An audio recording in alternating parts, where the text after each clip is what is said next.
Yes, all students, a very good morning and I wholeheartedly welcome you all for Enlightened Educators. And ಇವತ್ತು ಬಂದು we are discussing regarding the pending results that has to be announced. And ಇವತ್ತು ಒಂದು result announce ಆಗಿದೆ on 29th yesterday, that is April 29th at 5:44 p.m. So that is click here for the results of B first to fourth semester 2021 scheme for all regions. And ಮೊನ್ನೆ P ಜಿದು ಬಂದಿದೆ. So P G 2018, 2020, 2022 and 2024 scheme for all regions ಇವ್ರದ್ದೆಲ್ಲ results ಬಂದಿದೆ. So ಯಾರೆಲ್ಲ ರಿಸಲ್ಟ್ಸ್ಗಾಗಿ wait ಮಾಡ್ತಿದ್ರಿ, please to check out your results.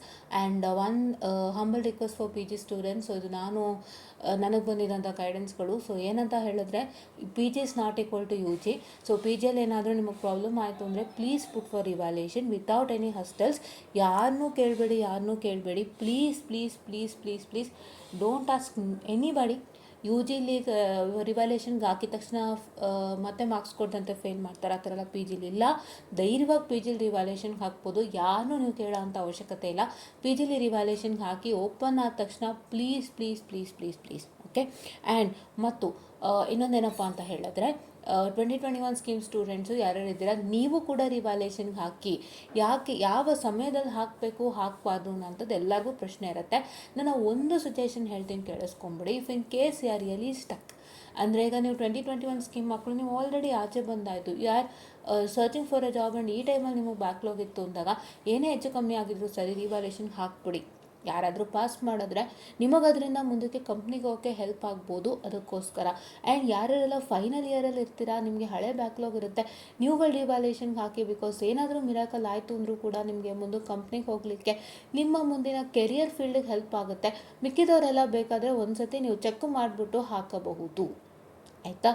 So ಇವರಿಬ್ಬರು try ಮಾಡ್ಬೋದು. ಮಿಕ್ತವರೆಲ್ಲ ಬೇಕಿದ್ರೆ ನೀವು ಬರ್ದಿರೋದು ಸರಿ ಇದೆಯಾ ತಪ್ಪು ಒಂದ್ಸಲಿ ಚೆಕ್ ಮಾಡಿಬಿಟ್ಟು ಹಾಕಬಹುದು. ಯಾಕೆಂತಂದರೆ ಮಿಕ್ಕಿದವ್ರಿಗೆ ನಾನು ಯಾಕೆ ಈ ಮಾತು ಹೇಳ್ತಿದ್ದೀನಿ ಅಂತಂದರೆ, ಸೊ ನೀವು ಎಷ್ಟು ಪರ್ಫೆಕ್ಟಾಗಿ ಬರ್ದಿರ್ತೀರ ಅಷ್ಟಕ್ಕೆ ಮಾರ್ಕ್ಸ್ ಸಿಗೋದು. ಸೊ ಇದು ಎಲ್ಲರಿಗೂ ಅಪ್ಲಿಕೇಬಲ್ ಆಗುತ್ತೆ. But at some point of time, ತುಂಬ emergency some point of time ಇರುತ್ತೆ. And at that point of time ನೀವು ತುಂಬ ಸೀರಿಯಸ್ ಆಗಿ ಸ್ಟಕ್ ಆಗಿದ್ದೀರಾ ಅಂದಾಗ you have to come out ಅಂದರೆ there is no way. So ಹಾಗಾಗಿ ಆ ರೀತಿಯಾಗಿ ನಾನು ಡಿಸ್ಕಸ್ ಮಾಡಿದ್ದು. ಸೊ ಪ್ಲೀಸ್ ಅರ್ಥ ಮಾಡ್ಕೊಳ್ಳಿ, ಯಾರು ಅಪ್ಲೈ ಮಾಡ್ಬೋದು, ಯಾರು ಅಪ್ಲೈ ಮಾಡೋದು ಬೇಡ ಅಂತ ಹೇಳಿದ್ದೀನಿ. ಸೊ ಕರೆಕ್ಟಾಗಿ ಈಗ ನೀವು 21 ಸ್ಕೀಮ್ ಮಕ್ಕಳು ಮತ್ತು ಪಿ ಜಿ ಮಕ್ಕಳು ಮಿಸ್ ಮಾಡ್ದಂತೆ ಅಪ್ಲೈ ಮಾಡಿ. ಏನಾದರೂ ಮ್ಯಾಜಿಕ್ ಆಗ್ಬೋದು. ಪಿ ಜಿಗಂತೂ ಯಾರನ್ನೂ ಕೇಳಬೇಡಿ.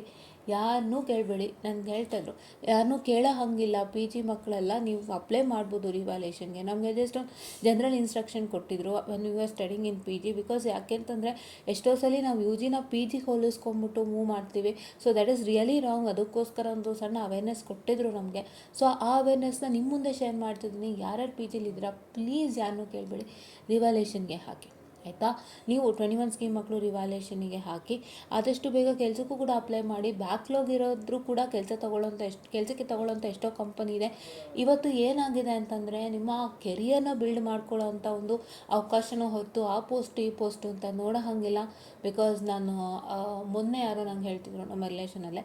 ಸೊ ಅವರ ರಿಲೇಟಿವ್ ಬಂದು MSc ಮಾಡಿ HR ಕೆಲಸದಲ್ಲಿದ್ದಾರಂತೆ. ಸೊ ಏನಕ್ಕೆ ಇದು ಹೇಳ್ತಿದ್ದೀನಿ ಅಂದರೆ, MS is different and HR is different. But ಆದರೂ ನಿಮ್ಮ ಕೆರಿಯರ್ ಇಂಪ್ರೂವ್ ಆಗಬೇಕು, ನಿಮ್ಮ ಕೆರಿಯರ್ ಮೇಲೆ ಬರಬೇಕು ಅಂದರೆ ಯಾವ ಕೆಲಸ ಆದರೂ ಸರಿ ತಗೊಳ್ಳಿ. ಬಿಕಾಸ್ ಇವತ್ತು IT ಸಿಗುತ್ತೆ ಅಂತ ಯಾವ ಗ್ಯಾರಂಟಿನೂ ಇಲ್ಲ. ಬಿಕಾಸ್ ಮೊನ್ನೆ ನಾನು ಪೋಸ್ಟ್ಗಳು ನೋಡ್ತಾ ಇದ್ದೀನಲ್ಲ, ಗೂಗಲಲ್ಲಿ 80% ಆಫ್ ದ ಏನಂತ ಹೇಳ್ತೀರಾ ನೀವು, 80% ಆಫ್ ದ ಏನದು ಕೋಡಿಂಗ್ ಎಲ್ಲ AI ಮಾಡತ್ತಂತೆ ಗೂಗಲಲ್ಲಿ. ನೆಕ್ಸ್ಟು ಆಮೇಲೆ ಏನು ಅಂತ ಹೇಳಿದ್ರೆ, ಮೈಕ್ರೋಸಾಫ್ಟ್ ಕಾಲಿಪಾಟನ್ನು ಆಕ್ಸೆಂಚರ್ ಕೊಟ್ಟಿದ್ದಾರೆ ಎಲ್ಲ ಎಂಪ್ಲಾಯೀಸ್ಗೂ. ಮೈಕ್ರೋಸಾಫ್ಟ್ ಕಾಲಿಪಾಟ್ ಬಳಸಿ ನೀವು ಪ್ರೋಗ್ರಾಮಿಂಗ್ ಮಾಡಬೇಕಾಗುತ್ತೆ. ಪ್ರೋಗ್ರಾಮಿಂಗ್ ಮಾಡಿಲ್ಲ ಅಂತಂದರೆ ಏನಾಗುತ್ತೆ ಅಂತ ಹೇಳಿದ್ರೆ, ನಿಮಗೆ ಪ್ರಮೋಷನ್ ಸಿಗೋದಿಲ್ಲ. ಪ್ರಮೋಷನ್ ಸಿಗೋದಿಲ್ಲ. ಈ ರೀತಿಯಾಗಿ ಅಪ್ಡೇಟ್ಗಳು ಬರ್ತಾ ಇದೆ ನೋಡಿ. ಇವತ್ತೆಲ್ಲ AI ಕೆಲಸ ಮಾಡ್ತಿದೆ. ನೀವು ಹೆಂಗಿರಬೇಕು ಗೊತ್ತಾ, ನಿಮಗೆ ಟೆಕ್ನಿಕಲ್ ಸ್ಕಿಲ್ ಇರಬೇಕು. ನಾನು ಇಲ್ಲ ಅಂತ ಹೇಳ್ತಿಲ್ಲ. ಟೆಕ್ನಿಕಲ್ ಸ್ಕಿಲ್ ತೋರಿಸ್ಕೊಳ್ಳೋಕೆ ಬೇಕೇ ಬೇಕು, ಸರ್ಟಿಫಿಕೇಷನ್ ಬೇಕೇ ಬೇಕು. ಯಾಕೆಂತ ಹೇಳಿದ್ರೆ, ಇವಾಗ AI ಕೈ ಕೊಡ್ತು ಅಂದಾಗ ನಿಮ್ಮ ಬ್ರೈನೇ ಕೆಲಸ ಮಾಡಬೇಕಾದ್ರೆ ಅಲ್ವಾ. ಆದರೆ ಅದೆಲ್ಲದರ ಮಧ್ಯೆ ಏನಪ್ಪ ಅಂತ ಹೇಳಿದರೆ, ಸೊ ನೀವು AI ಟೂಲ್ಸ್ನ ಬಳಸೋವಂಥ ಒಂದು ಸಾಮರ್ಥ್ಯವನ್ನು ಹೊಂದಿರಬೇಕಾಗತ್ತೆ. ಅಂದರೆ ChatGPT ಆಗ್ಬೋದು, ಕ್ಲೌಡ್ ಎ ಆಗ್ಬೋದು, ಗೂಗಲ್ ಜೆಮಿನೈ ಆಗ್ಬೋದು, ಇಲ್ಲ ಮೈಕ್ರೋಸಾಫ್ಟ್ ಕಾಲಿಪಾಟ್ ಆಗ್ಬೋದು, ಏನೇನಿದೆ ನಿಮ್ಮ A I which is going to help you for the programming.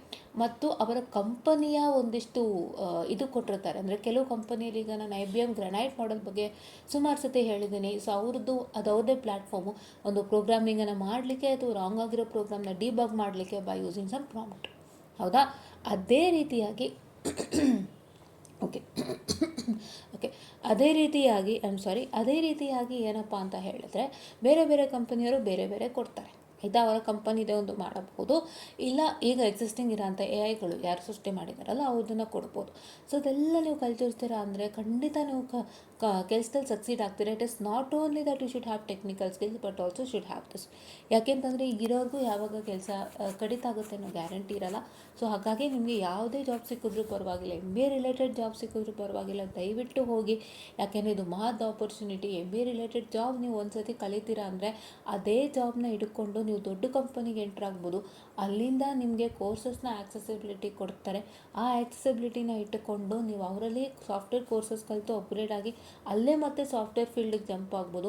So ಕಾರ್ಪೊರೇಟಲ್ಲಿ ಈಸಿ. ನೀವು ಒಂದು ಪೋಸ್ಟಿಂದ ಇನ್ನೊಂದು ಪೋಸ್ಟಿಗೆ ಹೋಗಿ ತುಂಬ ಈಸಿ, ಒಂದು ಡಿಪಾರ್ಟ್ಮೆಂಟಿಂದ ಇನ್ನೊಂದು ಡಿಪಾರ್ಟ್ಮೆಂಟ್ಗೆ ಹೋಗಿ ತುಂಬ ಈಸಿನೇ ಇದೆ. But you should have some good connections between the department. And ಈ ರೀತಿ ನೀವು ಮೊದಲೇ ಅಡ್ಜಸ್ಟ್ಮೆಂಟ್ಸ್ ಎಲ್ಲ ಮಾಡಿ ವಿಷಯ ತಿಳಿಸಿರ್ಬೇಕು.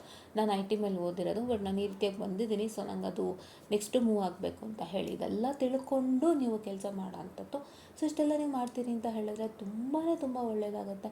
ಬೇಗ ಮಾಡಿ. ಪೋಸ್ಟ್ ಬಗ್ಗೆ ಯೋಚನೆ ಮಾಡಿಬಿಡಿ. ಇವತ್ತೊಂದು ಸಿಚುಯೇಷನ್ ಹಾಗಿದೆ, ನನಗೆ ಸಾಫ್ಟ್ವೇರ್ ಇಂಜಿನಿಯರ್ ಸಿಕ್ಕಲಿಲ್ವಲ್ಲಪ್ಪ, ಪೈಥಾನ್ ಡೆವಲಪರ್ ಸಿಕ್ಕಲಿಲ್ವಲ್ಲಪ್ಪ, AI ಮೇಲೆ ಜಾಬ್ ಸಿಕ್ಕಲಿಲ್ವಲ್ಲಪ್ಪ, ಡಾಟಾ ಇಂಜಿನಿಯರ್ ಮೇಲೆ ಜಾಬ್ ಸಿಕ್ಕಲಿಲ್ವಲ್ಲಪ್ಪ, ಯೋಚನೆ ಮಾಡಿಬಿಡಿ. ಏನು ಸಿಗುತ್ತೆ ಹೋಗಿ ಕೆಲಸ ಮಾಡಿ, ಚೆನ್ನಾಗಿ ವರ್ಕ್ ಮಾಡಿ, ಅರ್ನ್ ಮಾಡಿ, ಎಕ್ಸ್ಪೀರಿಯನ್ಸ್ ತೊಗೊಳ್ಳಿ, ಮತ್ತು ದೊಡ್ಡ ಕಂಪನಿಗೆ ಹೋಗಿ ಅಲ್ಲಿಂದ ITಗೆ ಶಿಫ್ಟ್ ಆಗಿ ಎಲ್ಲ ಥರನೂ ನೀವು ಸ್ಟ್ರಗಲ್ಸ್ ನೋಡಿದ್ರೇ ಜೀವನ ಅಂತ ಹೇಳ್ತೀನಿ. ಹೌದಾ? ಇವತ್ತು ನಾನು ಅದೇ ಪ್ರಯತ್ನದಲ್ಲಿರೋದು. ಯಾಕೆಂತ ಹೇಳಿದ್ರೆ ಇವಾಗ ನಾನು ತುಂಬ ಕೇಳ್ತಾ IT ಫೀಲ್ಡಿನ ಕತೆಗಳು ದಿನ ಬರ್ತಿರುತ್ತೆ. ಒನ್ಸ್ ಚೆಕ್ ಇನ್ಸ್ಟಾಗ್ರಾಮ್ ಅನ್ನೋಂಥ ತುಂಬ ಜನ ಅಂತಾರೆ, ಸುಮ್ಮನೆ ಇನ್ಸ್ಟಾಗ್ರಾಮ್ ನೋಡ್ತಾರೆ ಜನ ಕೂತ್ಕೊಂಡು. ಅವು ರೀಲ್ಸ್ ಮಾಡ್ತಾಯಿರ್ತಾರೆ, ಇವು ರೀಲ್ಸ್ ಮಾಡ್ತಿರ್ತಾರೆ. ಇಲ್ಲ ಅದು ನಿಮ್ಮ ನಾರ್ಮಲ್ ಚಾನಲ್ಗಳಿರುತ್ತಲ್ಲ, ಕಲರ್ಸು, ಝೀ ಆಗ್ಬೋದು, ಸುವರ್ಣ ಆಗ್ಬೋದು, ಉದಯ TV ಆಗ್ಬೋದು, ಈ ಥರದ್ದೆಲ್ಲ ರೀಲ್ಸ್ ಬರ್ತಿರುತ್ತೆ, ನೋಡ್ತಿರ್ತಾರೆ. ಇವನ್ನೆಲ್ಲ ನೀವು ಹೇಳ್ತೀರಿ. ಹೌದಾ? ಬಟ್ ಅದಕ್ಕೂ ಮೀರಿದಂತೆ ತುಂಬ ವಿಷಯ ಇದೆ ಇನ್ಸ್ಟಾಗ್ರಾಮಲ್ಲಿ ಎಷ್ಟೊಂದು ಜನ ಪ್ಲೇಸ್ಮೆಂಟ್ ಅಪ್ಡೇಟನ್ನು ಕೊಡ್ತಾರೆ, ಎಷ್ಟೊಂದು ಜನ ಪ್ಲೇಸ್ಮೆಂಟ್ ರಿಲೇಟೆಡ್ ಮೆಟೀರಿಯಲ್ಸ್ ಕೊಡ್ತಾರೆ, ಎಷ್ಟೊಂದು ಜನ ಕಂಪ್ನೀಸ್ಗಳ ಬಗ್ಗೆ ಡೀಟೇಲ್ಸ್ ಕೊಡ್ತಾರೆ. ಅದೆಲ್ಲನೂ ಇದೆ ಅಲ್ವಾ? ಎಲ್ಲ ಥರ ಇದೆ. Instagram is not for just reels. ಯಾರೋ ರೀಲ್ಸ್ ಮಾಡ್ತಾರೆ ನೋಡಿ ಮಜಾ ಮಾಡೋಕ್ಕೆ ಮಾತ್ರ ಅಲ್ಲ ಇನ್ಸ್ಟಾಗ್ರಾಮ್. ನೀವು ಇನ್ಸ್ಟಾಗ್ರಾಮ್ನ ಒಂದು ಸತಿ ನೀವು ಅದರ್ ಪಾರ್ಟ್ ನೋಡಿ, ಎಷ್ಟು ಜನ ಕಂಪ್ನಿಗೆ ಹೋಗೋರು ಅಲ್ಲಿ ಜಾಬ್ ಇದೆ ಅಂತ ಇನ್ಫಾರ್ಮೇಷನ್ ಕೊಡ್ತಾರೆ, ಲಿಂಕ್ ಶೇರ್ ಮಾಡ್ತೀನಿ ಅಂತ ನಮ್ಮ ಹತ್ರ ಲಿಂಕ್ ಅಂತ ಮೆಸೇಜ್ ಮಾಡಿ ಶೇರ್ ಮಾಡ್ತೀನಿ ಅಂತಾರೆ. ಎಷ್ಟೋ ಜನ ಮೆಟೀರಿಯಲ್ಸ್ ಕಳಿಸ್ತೀವಿ ಅಂತ ಹೇಳಿ ಮೆಟೀರಿಯಲ್ಸ್ ಕಳಿಸ್ಕೊಡ್ತಾರೆ, ಎಷ್ಟೊಂದು ಜನ ಜಾಬ್ ಡೀಟೇಲ್ಸ್ ಕೊಡ್ತಾರೆ, ಎಷ್ಟೊಂದು ಜನ ಒಳ್ಳೆ ಇನ್ಫಾರ್ಮೇಷನ್ಗಳು ಕೊಡ್ತಾರೆ. So look at the other side ನೀವು ನೋಡ್ತಾ ನಿಮ್ಗೆ IT ಫೀಲ್ಡ್ ಒಂದು ದೊಡ್ಡ ಬ್ರಹ್ಮಾಂಡನೇ ತೆರೆಯುತ್ತೆ ಅಂತ ಹೇಳ್ಬೋದು. ಸೊ ಅದೆಲ್ಲ ನೀವು ಮಾಡ್ತೀರಾ ಅಂತ ಹೇಳ್ತಾ ಯಾರೂ ಕೂಗಬೇಡಿ, ಬೇಗ ಕೆಲಸ ಸಿಗುತ್ತೆ. ನಾನು ಅದೇ ಆಶಯದಲ್ಲಿದ್ದೀನಿ, ನೀವು ಅದೇ ಆಶಯದಲ್ಲಿದ್ದೀರಾ ಅಂತ ನಾನು ಅಂದ್ಕೊಂಡಿದ್ದೀನಿ. So all the best for you all ಅಂತ ಹೇಳ್ತಾ, ಸೊ ಏನಿದ್ರು ಧೈರ್ಯವಾಗಿರಬೇಕು. ಬಿಕಾಸ್ ಇವಾಗ ನಮಗೂ ಒಂಥರ ಆಗ್ತಿರುತ್ತೆ, ಇನ್ನೂ ಜಾಬ್ ಆಗಿಲ್ವಲ್ಲಪ್ಪ ಹೆಂಗಿರೋದು. ಬಿಕಾಸ್ ಯಾರಿಗೇ ಆಗಲಿ ಸೆಲ್ಫ್ ಇಂಡಿಪೆಂಡೆನ್ಸಿ ತಲೆಗೆ ಹೋಗ್ಬಿಟ್ಟಿರುತ್ತೆ, ನಮ್ಮ ಕೈಗೆ ಅಮೌಂಟ್ ಬರಬೇಕು, ನಾವು ಸೆಲ್ಫ್ ಇಂಡಿಪೆಂಡೆಂಟ್ ಆಗಬೇಕು ಅಂತ. ಬಟ್ ಅದೆಲ್ಲದೂ ಮೀರಿ ಸ್ಟ್ರಗಲ್ ಪಟ್ರೇ ಆಗೋದು. ಸೊ ನಾನು ಅದೇ ದಾರಿಲಿ ಹೋಗ್ತಾ ಇದ್ದೀನಿ, ನೀವು ಅದೇ ದಾರಿಲಿ ಹೋಗ್ತಿದ್ದೀರಾ. ಎಲ್ಲರಿಗೂ ಒಳ್ಳೆಯದಾಗಲಿ, ಆಲ್ ದಿ ಬೆಸ್ಟ್ ಅಂತ ಹೇಳ್ತಾ I will be winding up the session students. Thank you.